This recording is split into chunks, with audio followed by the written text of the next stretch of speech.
Hello everyone, and welcome to Somewhere Over the Rainbow, webinars on sexual orientation and gender identity in international education.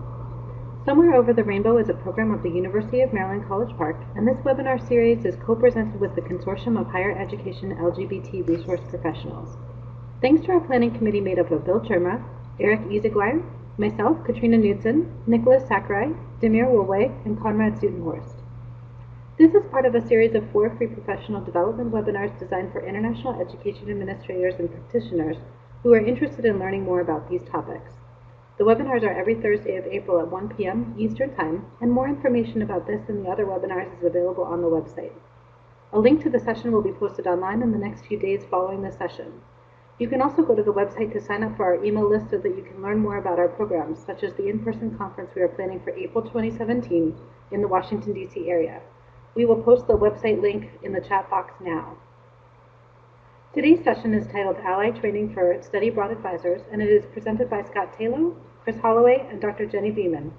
I will now read off some abbreviated bios for each of the presenters, and their full bios are available on our website. Scott Tayloe is a twice graduate of Jacksonville University with a BS in Aeronautics and an MBA. He has been with CISabroad for 12 years. Scott is the co-chair of NAFSA Rainbow SIG, has served on the NAFSA Regional 12 team, and has also been a part of Trainer Corps for the last 2 years. In addition to his various roles within international education, outside of the field he owns and operates Hayden's List, a review website for the LGBT community. Scott's pronouns are he, him, and his. Kris Holloway is the author of a travel narrative, Monique and the Mango Rains, 2 years with a midwife in Mali, based on her experience as a Peace Corps volunteer in Mali, West Africa. Kris holds an MPH in Administration and Education from the University of Michigan. Kris' pronouns are she, her, and hers. Dr. Genny Beemyn is the director of the Stonewall Center at the University of Massachusetts Amherst and the Trans Policy Clearinghouse Coordinator for Campus Pride. Their many books include The Lives of Transgender People and A Queer Capital, A History of Gay Life in Washington, D.C. Dr. Beemyn's pronouns are they, them, and theirs. And now I will turn things over to our presenters. Thank you so much, Katrina. I really appreciate the introduction. That was fantastic. And Kris and Dr. Beemyn, are you both there? Just want to test the audio real quick. This is Genny. I am here. Hi, Genny. And Kris.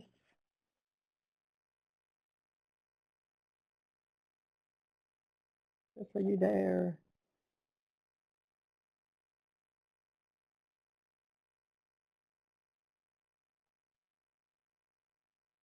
Just tested a moment ago, but of course technology always comes into play. Okay, what we'll do is we'll get started. Hopefully Kris will be able to get her audio working again. Again, as Katrina mentioned, this is Ally Training for International Educators. We so appreciate you all for joining us today. Looks like a fantastic group. This is phenomenal. I think we have around can you hear me? This is Kris. Right now. I so wish we could unmute everyone and also share videos. It'd be wonderful to see everyone. It also makes it a little bit better when you tell a joke and it just sounds like it's just silence out there in the world, so I'll tell myself people are laughing. Yes, Kris, we can. And this is Kris. Can you hear me? Can you hear me? All right, so we've got about an hour, a little less than an hour to go here. Oh, good, Lisa's laughing for me. So we've got a little less than an hour, so we're going to go ahead and jump right into the presentation. One comment I want to make is you'll see down there's an Ally Training handout. We will refer to this a little bit later on in the presentation. Again, my name is Scott Tayloe. They did introductions for us, so appreciate that. I did want to make mention that you may not have seen Dr. Beemyn's name on our initial list. We are so excited that they were able to join us. Their expertise is phenomenal in this field, and they're very well known for doing presentations on Ally Training to various businesses and institutions. So, can you hear me now? Dr. Beemyn, thank you so much for rearranging your schedule. I know you rearranged a presentation you just had and ran from that to this one. So I really appreciate you joining us today. So, thank you. So some learning objectives for our training. Today we hope that you take away the following. We want our participants to really understand what Ally Training is and how to access it. In addition, we want to cover a basic overview of LGBTQ+ terminology, and we want you to walk away with the our thoughts on the top 10 do's and don'ts in regards to advising LGBTQ+ students. I also just want to start off by thanking you all for being on this call and for being allies. I know there's probably a lot of community members out there, but then also allies. And as they mentioned in our introductions, outside of international education, I spend a lot of time advocating for LGBT rights. And it's really our allies that have really helped us make great strides in terms of support and acceptance. So taking part in this training, I just so appreciate everyone that wants to support their students and wants to continue to be well-versed in how to be supportive. Little full disclaimer though, this is a lot of information. We certainly don't expect you to walk away knowing everything that we present to you, but we do hope that you walk away feeling a bit more comfortable having these conversations with your students and also your partners overseas. So the what and why of Ally training. So Ally training is designed to provide information about appropriate and inappropriate LGBTQ+ related terminology. Of course, this does change. Generationally, this changes as well. So we're all always sort of on the learning curve of this. For example, you'll see quite often we refer to the LGBTQ+ community as queer.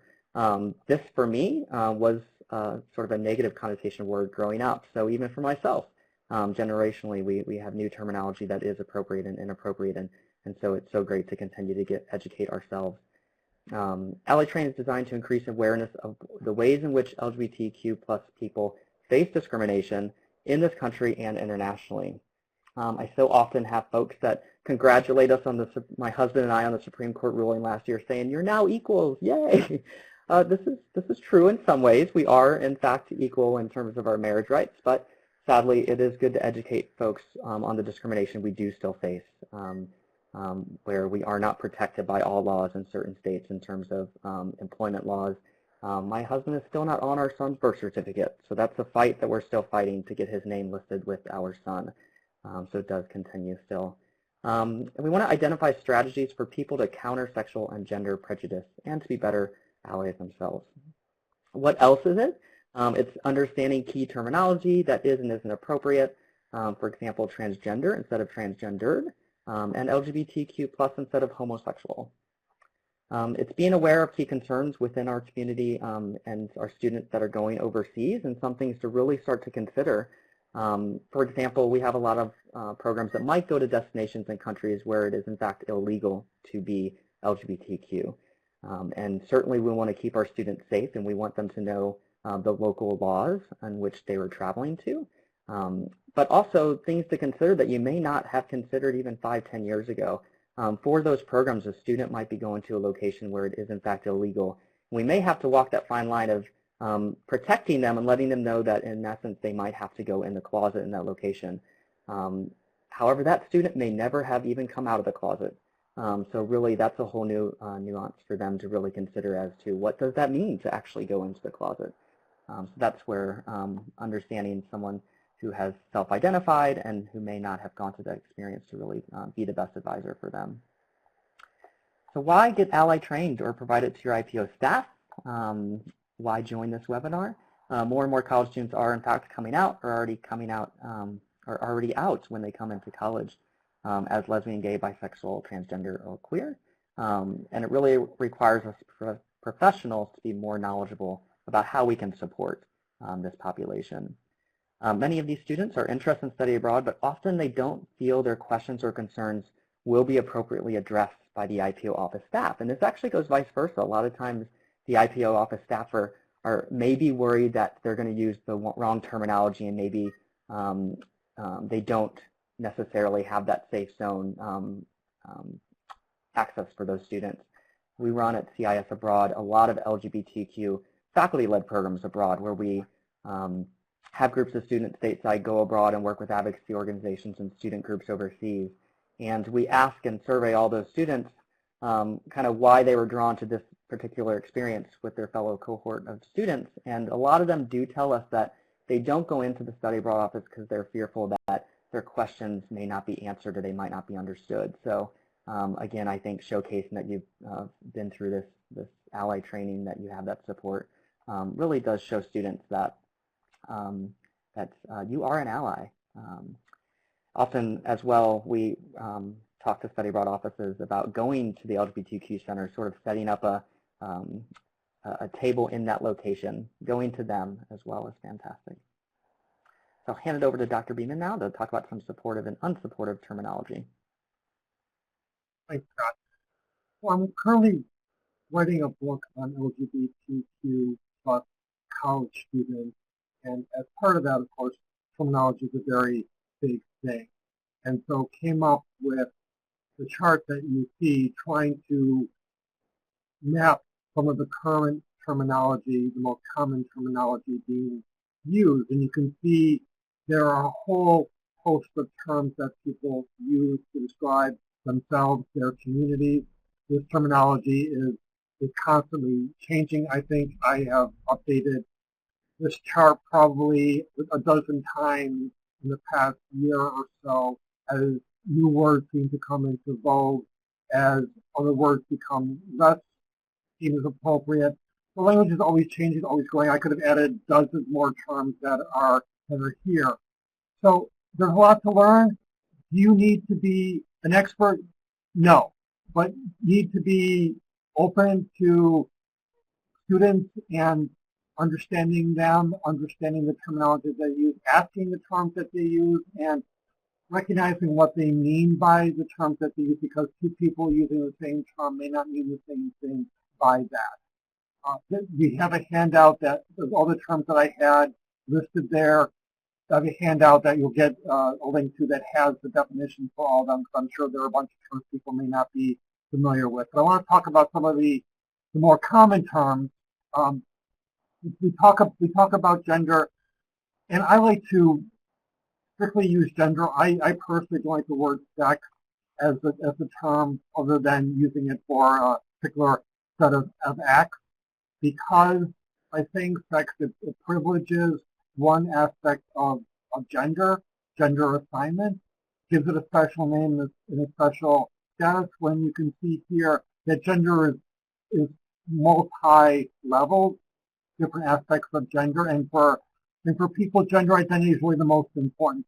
It's not sex, it's not that gender assignment, it's who you are, how you identify, that is the most important aspect of gender. So I stay away from using the word sex, because I think it privileges gender assignment as having a special meaning.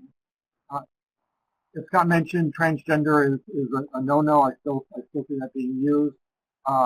Trans is an umbrella term for anyone whose gender identity expression is different from the gender assigned to them. And basically, anyone who says that they're trans is trans. It can include a host of identities. Some people who could be considered trans don't consider themselves trans. People who have transitioned may simply see themselves as being a man or woman, period. Some people who cross-dress simply see that as who they are. They don't link to the trans community. Some non-binary people see the idea of trans as being a binary concept, so they identify as part of the trans community. Really, it's very broad. There are very different ways of approaching it, but it's important to understand how people, again, identify themselves and what that means to them. Some of the important words to understand: cisgender. You have a word for people who are transgender. What's the word for people who are non-transgender? We can't refer to people simply as being non-transgender. People came up with the word cisgender to describe individuals whose gender identity and gender assignment correspond to each other. And I was really excited yesterday to see that Merriam-Webster dictionary just added the word cisgender. I thought it was actually there already, but I'm glad that it finally is in the Merriam-Webster dictionary. They also added the word genderqueer, which they define as someone whose gender identity cannot be categorized solely as male or female, which I would expand it a bit more than that, but I think that's a good basic definition of people who don't identify as part of the gender binary, because they identify as neither male nor female, as both male and female, or somewhere in between. Gender fluid individual, obviously gender is fluid itself, but people who are gender fluid don't have a constant gender. Their gender may move back and forth between different places. Agender individuals are people who don't see themselves as having a gender. And then we use trans women, trans men for individuals who are socially, medically transitioning from gender assignment to a different binary gender. It's important to recognize gender identity is different from sexual orientation. Gender identity is who you go to bed as, whereas sexual orientation is who you go to bed with. That's the definition that I like to kind of distinguish it. And people who are transgender could be of any sexual orientation. So in asking questions, you never want to see a question that asks, what is your sexual orientation, let's say, and includes transgender listed there. Or even a question that asks, are you a member of the LGBTQ community? Because gender identity and orientation are very different things, and they need separate questions to understand how someone identifies. It's like asking a question about race, and you couldn't specify what your race was. Are you a person of color? Yes or no. It's the same thing with asking, are you part of the LGBT community? You really need to have more information than that, and recognizing if someone is transgender, that presents very different sort of issues and concerns that someone studying abroad needs to know.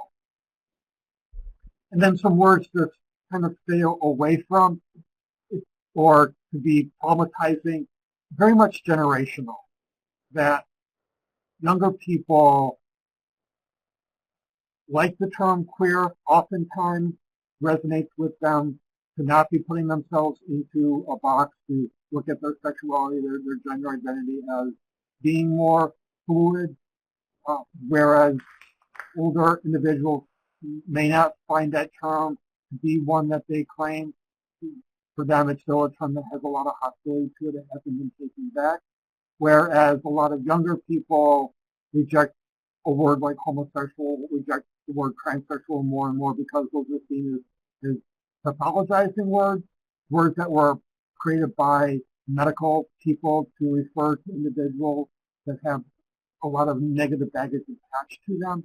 So people use trans men, trans women, instead of saying transsexual, use LGBTQ or LGBTQ plus to talk about the wide community, or talking about men using the word gay and not using the word homosexual. But those are very much rooted in history and in generation. Like, we work with a lot of older people who for them, homosexual is still a very acceptable word, because what they grew up with is what they know, or people who identify as being transsexual because that's what they grew up with, that's what they know. So it's really, again, important to understand how people identify themselves and to respect that.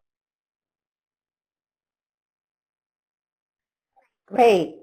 This is Kris. Can everybody hear me? Great.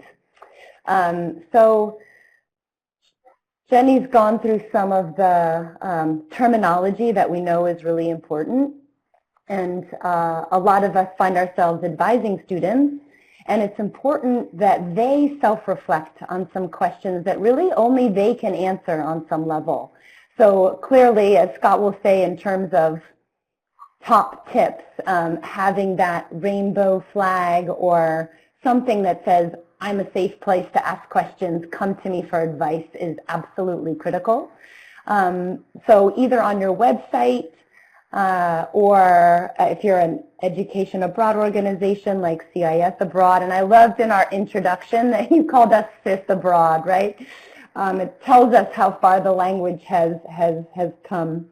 And so it's on your website, or actually when you sit down with the student, to make sure if they do self-identify, what are the kinds of things that they should be thinking about that's going to make their experience abroad as best as it can be. And it's really important that they know they absolutely can go abroad. LGBTQI students do it all the time, and we just want to make sure that it's the best experience possible, similar to all of our students, right? So the first question, how open are they going to be? How open do they want to be? Sometimes, you know, how open are they here on their home campus, and what is that going to be like for them? All study abroad and intern abroad. I'm cutting out, huh? Well, goodness, that's too bad. So if I cut out again, I might let Scott take over these slides. You sound good right now, Kris. Okay, thanks. So I'll jump in if you do cut out, but you're sounding good now. Okay, good. Yeah, it's going in and out a little bit on this Mac, so we'll see how it goes. But all of the students that we know go abroad, they all want to find community, the majority, right? So what are those ways that they can find their community, and how important is their LGBTQ plus status to them as they go about that? If they are transgender, do they have access to medications and supplies? Are they available in the host country? Are they legal? Do they have to take a 6-month supply? Can they get that from their physician back home, etc.? Other considerations, obviously, health and safety needs and perceptions of the LGBTI community there, which Genny will talk a little bit more about, as well as we lost to Kris. Other considerations, one of my safety needs and oh, she's back. So Scott, do you want to take over, because I feel like I'm kind of keep going in and out, but before you do, I just want to give a shout out to Carleton College, where my son is a junior having a wonderful time, and my second son will be next year. So just a little shout out before I let you take my slides over. Yeah, no worries, no worries. So what are my safety needs and perceptions, and how can they best support me when I'm on the ground? Is the program able to make accommodations for students who request single rooms, private baths, or specific roommates? What resources are available in my host country for our community? And are there friendly establishments nearby? And how can you find them? That's exactly what I do in my other life outside study abroad, is help families and students find friendly establishments, which really goes further than really just stating that they are friendly, but really knowing past students who have studied abroad in those locations to say, here's an organization or community I found on campus, or here's how I was, a host family I stayed with, and really having that sort of background knowledge is really key for those students. So Genny, we're going to jump back to you here for the next few slides. Sure. So I put together a few slides to talk about the state of LGBTQ plus life internationally. And I won't go and read them. You can look at them here yourself. But the point being that there is a wide range of beliefs, laws around LGBT rights and experiences in different countries, different parts of the world, and even within the same country. When we think about our own country and being very different in Massachusetts than say, Mississippi or North Carolina, there were some really awful things for LGBT, particularly trans people, going on right now. Same-sex marriage is a good barometer to look at where countries are, and you can see there that there are far more countries where same-sex relationships are criminalized than where they are legalized and supported. Even there are countries where you get the death penalty for engaging in same-sex relationships. Some of those places are where we send students. And then for trans people, it is typically even a worse environment. You can see here just the horrific murder rate of trans people that have been reported around the world. And this is just where we've got reports where there are people on the ground who can be doing this sort of monitoring. You can see there that vast parts of the world are not represented there. Most of Africa, China, Russia, because those are places where it's even unsafe just to be having someone there to be looking at people who have been harassed or have been murdered by authorities or by other individuals. So that's just the iceberg of the number of people who have been killed. So again, these are also places that we are sending our students, and be very clear with them if they are transgender, that they are targets in some of these places. So it's really important for study abroad people to be passing on to students that they really need to know about the cultural attitudes of their host country, and recognizing that even there are differences between city and countryside, or in different regions of country, and a country that is supportive for, let's say, for trans people may not be supportive for cisgender LGBT people or vice versa. The police in some places may have very different attitudes than the general public and may be likely to be engaging in assault and mistreatment of LGBT people.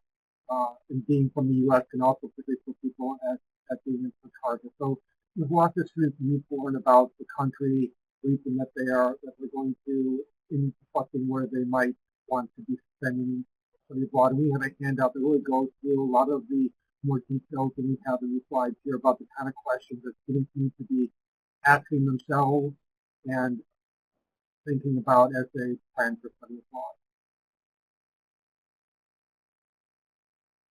Fantastic. Kris, I'm going to jump in and pinch hit for you here. Is that okay? Or you, okay, you're still muted. So some questions that we had the questions for students.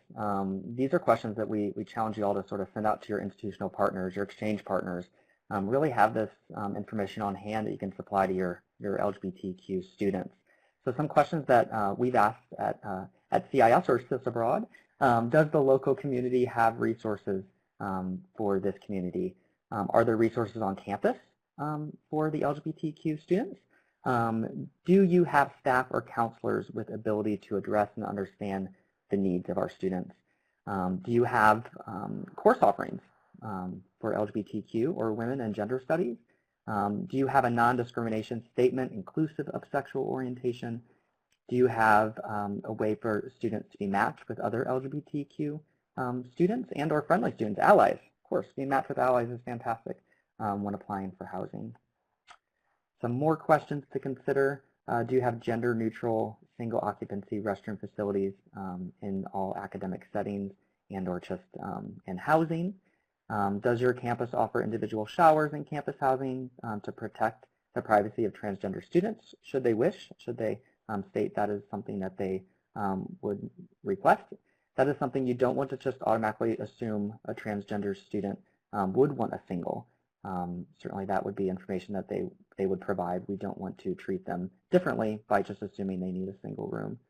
Is there gender inclusive housing available to students? And then we really kind of left it open for them as well. Provide their thoughts, concerns, feedback on LGBTQ students that they have currently at their campus or at their location in their city. So at our organization, we did this. We asked all of our partners worldwide to answer all these questions, and then we actually went through and put together resources for our applicants who might be looking for a destination abroad. These were the top 5 who came out on top. It does not mean that they are the best locations for our students. You know, certainly there's other criterion for students, but for LGBTQ students who do approach us that are looking for safe locations with key gender-neutral housing and so forth, these were the 5 destinations that responded to those questions and responded in a way that we felt really comfortable highlighting them for our students. We're continuously updating this list. So again, I really challenge you all to sort of send this out to your partners, your exchange partners, and kind of get those responses back so you have those readily available for your students. I know we're all looking for summer projects, you know, sitting around twiddling our thumbs, so here's a fun project for you. And then going into some top 10 do's and don'ts, this is really our thoughts. And Kris, if you jump back on, or Dr. Beemyn, if you want to jump in as well, feel free to. A lot of this we've sort of been talking about. Do use appropriate and avoid demeaning terminology with your students, your advisees. Do validate people's gender expression and identity in the use of names and gender pronouns. Do not assume someone's gender or sexual identity. Do use inclusive language on your websites, on your forms. Really go through those forms and recognize where does it ask. I volunteer for Family Equality Council, an organization fighting for family rights, and this is something that we're continuously doing. When we take our son to the doctor, we see that it asks for the mom and dad, and we certainly scan that, send it over, and work with that dentist office or that doctor's office to change their form. We're really challenging all of us to do that when we see forms that we might have on our website or in our office that might be asking for sexual orientation. Dr. Beemyn really touched a lot on this earlier, which is fantastic. Do recognize that transgender is separate from LGBT. Do educate yourself on the experiences and concerns of our community in different countries. This comes from a lot of resources that we have in that handout, and we'll share with you here in a moment, to really just be continuing to read up on experiences that your students or even your friends might be experiencing abroad. My own personal experience recently going to Jamaica was something that really helped me in preparing students. I went there on a vacation with a group of friends, actually a big group of allies, and it was eye-opening for them to really see the experience for my husband and I. We were not allowed to take a photo together at the hotel we were at, and we all did an excursion one day, and they would not let us participate. The locals said that the excursion was not for our kind. It was an excursion where it's a love cove, and couples got to swim together, and we were not allowed to. It was something really eye-opening for our friends and allies to see that, again, this discrimination still does happen, but also to be prepared that we're an older demographic than our current students. Been married 12 years, and certainly it wasn't something that, yes, it was offensive, but it was something that for us, it was an experience that it was good for our allies to see. But for students who are certainly going through this sort of eye-opening experience of going abroad possibly for the first time, it can be a bit more challenging for them to handle that situation in key locations. Do get ally training. That is 122 of you on this call today. It's so fantastic. So again, appreciate you taking part in this, this webinar. Display a placard on your office door, just letting them know that you are a safe zone, you are an ally, and someone that wants to assist them in seeing their international experience come through.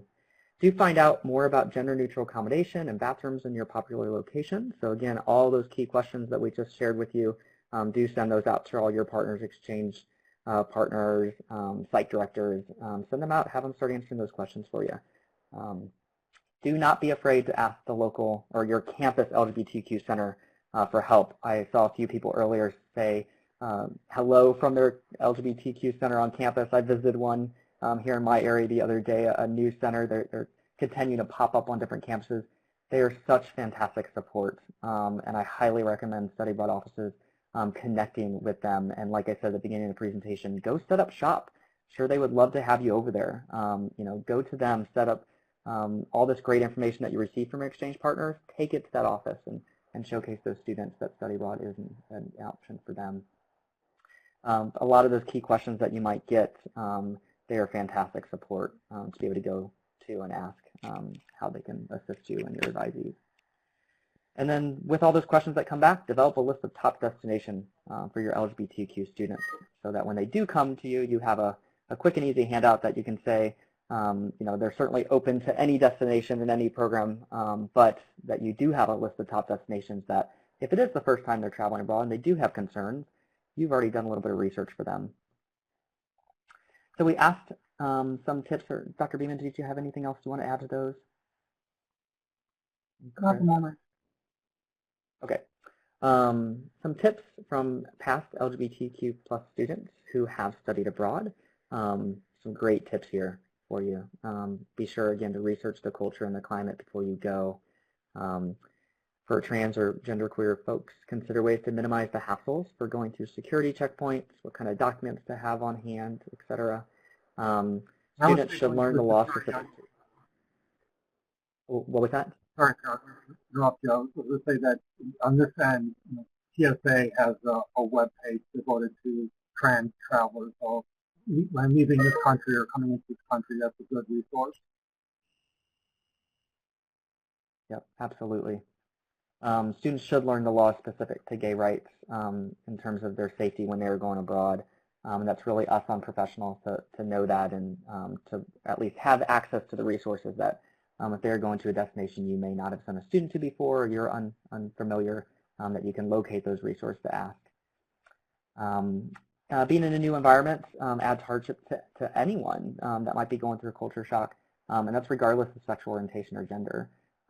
Although students who have these hardships might feel even more outcast and out of place. So for example, that sort of just tour program I did to Jamaica with a group of friends, had I been a student, it may have made me feel even more of an outcast. So having staff on the ground, if a student really wanted to go to that destination, having your staff on the ground really be prepared for the following might happen, and I want to be prepared to advise that student and be be there as a resource for them on the ground and help them through. These are a couple resources that we've been referring to, and I believe these are in that handout that is uploaded here for you. These are fantastic resources. The first one is from the Stonewall Center where Dr. Beemyn works, and it's just a fantastic list of terminology. And then, as we've been referring to, there's a lot of great resources out there, so you don't have to reinvent the wheel here. Use what's out there for sure. And just have these links for students. So if a student you are advising does self-identify, you can pull it out and say, hey, here's some great resources that you might want to check out and just start to read up on. They're continuously updated. There's continuously new ones that come through. And I feel like... And I don't know, can you hear me? We can hear you now. Sorry, I just saw the chat. Yeah, so one thing I wanted to say that I think Dr. Beemyn emphasizes is to get ally trained. So we had our first ally training this past summer by Dr. Beemyn, and the importance of it not being a one and done, so that every summer, because we have new staff and because terminology and best practice is changing, to have it be something that you do every year, so that it does keep fresh and it keeps on the forefront of your mind, and that you are on that cutting edge of best practice, because it's a field that's moving so fast, right? So that's all I wanted to say. Perfect. So what else? For those that don't know about NAFSA Rainbow SIG, at the beginning it was mentioned that I'm the co-chair of this special interest group within NAFSA. It's a great resource. There's just some really great community members and allies within that organization that may have questions or have had questions that you have coming up with your advisees now. So if you don't know, we have a listserv. We'd be more than happy to throw your name on there so that you do get those emails. There's not a lot of emails that come through, so don't think you're going to get bombarded with questions every day, but it is a really great way if you have a question to be able to answer or throw it up there, and hopefully one of us will be able to answer it, at least direct you to the resource that has that answer. So feel free to, after this presentation, you can email me. I'll get you on that list for sure. One other plug just to throw out there, CISabroad, we do have an LGBTQ site visit coming up this fall. We did our last LGBTQ site visit to Barcelona last year. We'll be doing that to Greece this upcoming year. It's a location where we have strong partnerships for advocacy groups there, and we send a lot of faculty-led programs to that location. And so we'll be doing a site visit specifically geared towards international educators that might be interested in learning more about LGBTQ rights abroad and how you can develop a program for your students. So feel free to check that out. I'll be leading it, so there's a little plug for you. That may allow you the chance to go, or you might not want to go with me. And I want to questions. I just want to mention that the previous picture is outside of the CISabroad offices in Northampton of our Rainbow Crosswalk. Yep, CISabroad proudly takes part in our local Pride event. We are part of the parade, and also it's part of our Generation Study Abroad, where we're focusing on LGBTQ student programming. So it's been really fun to see that be a part of our organization. And Tammy, you just asked the question, and here it is for you. So here are our email addresses. You're more than welcome to reach out to us anytime. And this is time for questions. Now, as there are so many on the call, I don't think we can unmute everybody. So if you do have a question, feel free to throw it in the chat box, and any of us can do our best to answer it for you.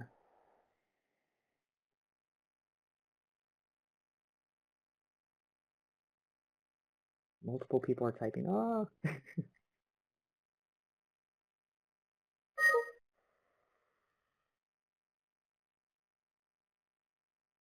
And as you see these questions come through, if someone has a great answer, we know we're not the total experts here, so feel free to answer and type in the response as well if you have the best way of asking.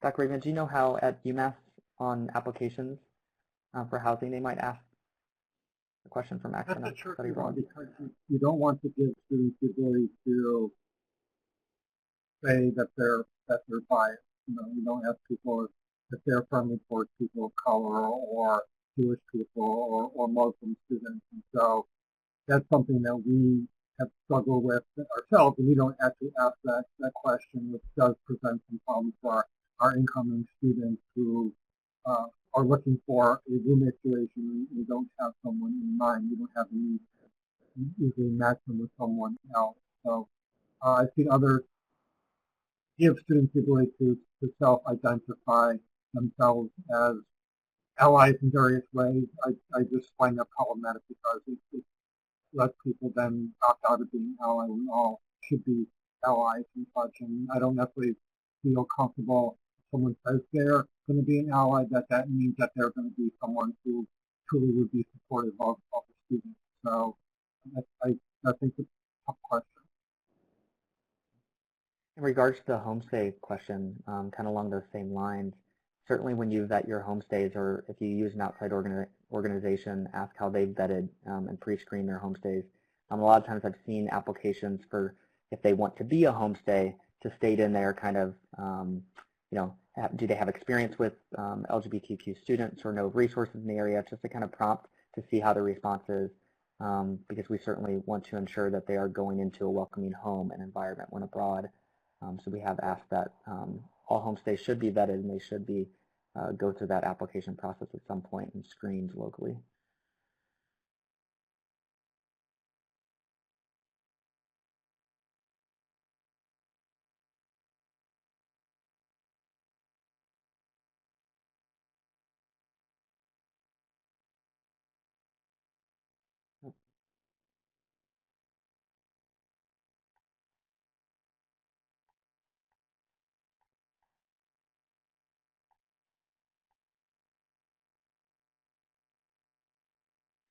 Let's see, Marjorie Cook had a question earlier. What do you recommend when advising students about how their presence may affect the LGBTQ plus community? Let's see, Marjorie, are you referring to how it affects the local community? I think that's what it is. Okay. Like someone who's very out, let's say, in the U.S. context, goes to countries where the LGBT community people are not very out. So what is the impact going to be of flying greater visibility to that community and country where people don't feel comfortable being open? Are you putting those people in danger then by your being very visible, for example? Yeah, I think we've seen this a lot on our faculty-led programs for LGBTQ students, where we take groups of students abroad and we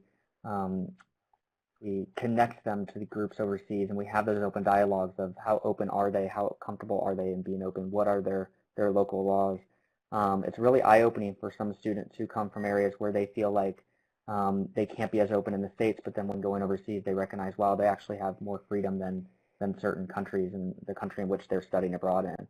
So I think just kind of being open to that before they go abroad, and again, all the resources that are available to kind of read what is the climate in that location they're going to. That climate tends to dictate the LGBTQ community itself, and kind of the, how open they're able to be. A lot of times you can reach out to folks as well.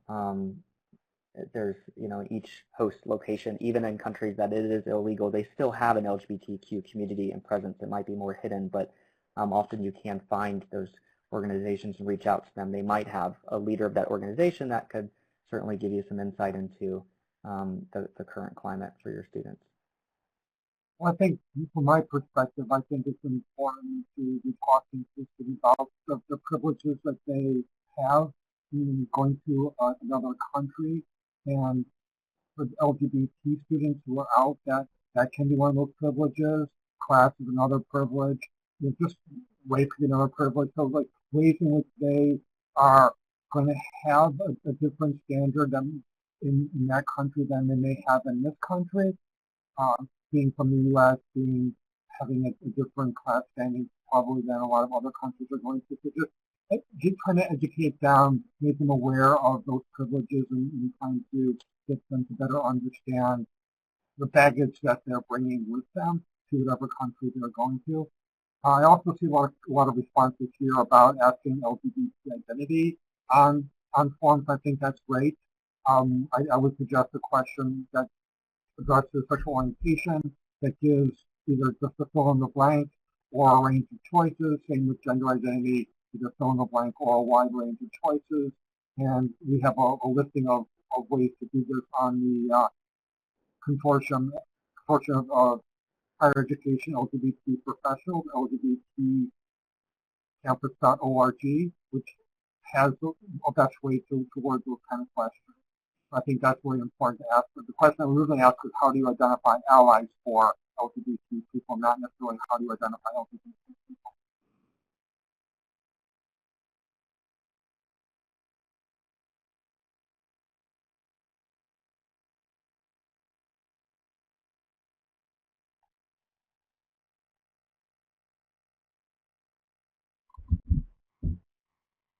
Jenny, not sure if you see that comment there, if you're able to type in that website.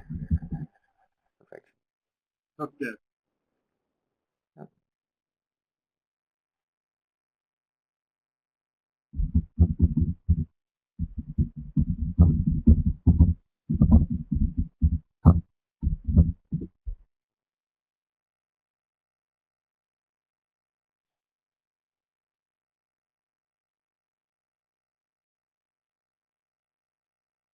Great. Any other questions out there?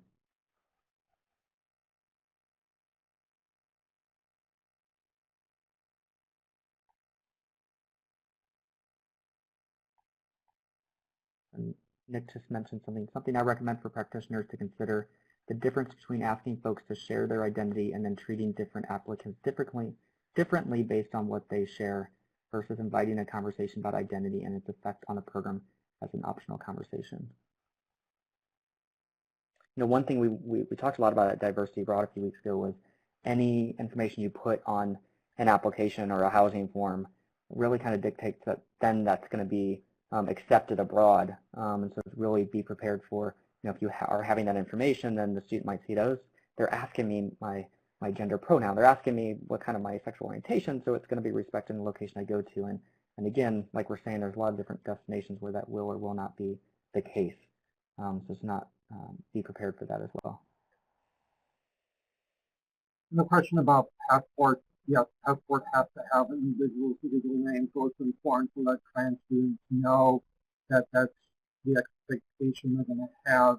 And unfortunately, that's going to affect a lot of other documentation as well that relies upon the passport. But I think to the extent we can minimize that or assist students who are in a place to change their name to be able to do so legally, so there aren't as many mismatches that are going to come up for them. But I think it's really important to let trans students who are studying abroad know that they're going to need to be presenting their legal name on passports and booking for flights and all those sorts of things where the legal name comes into play. Or where you can try to hide that legal name and use someone's chosen name.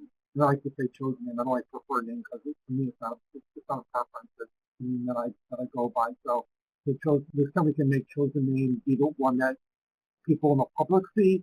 I think we need to be doing that.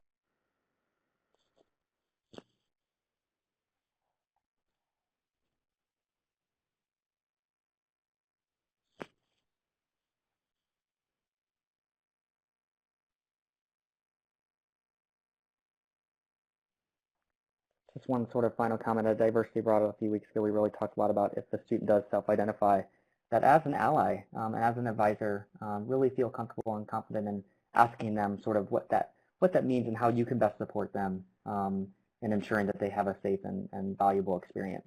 The students will really respect that you're asking, they've self-identified, and I think it's fantastic that as allies we you know, all feel comfortable having those conversations with our advisees.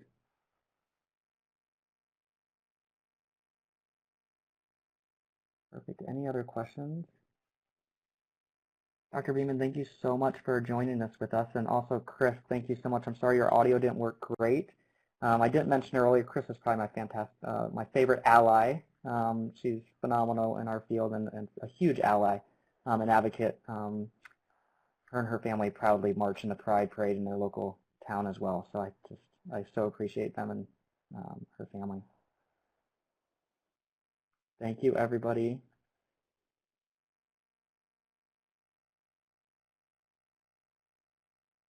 Right, I don't see any other questions. We'll wait till everyone sort of see people leaving the room. Goodbye, goodbye.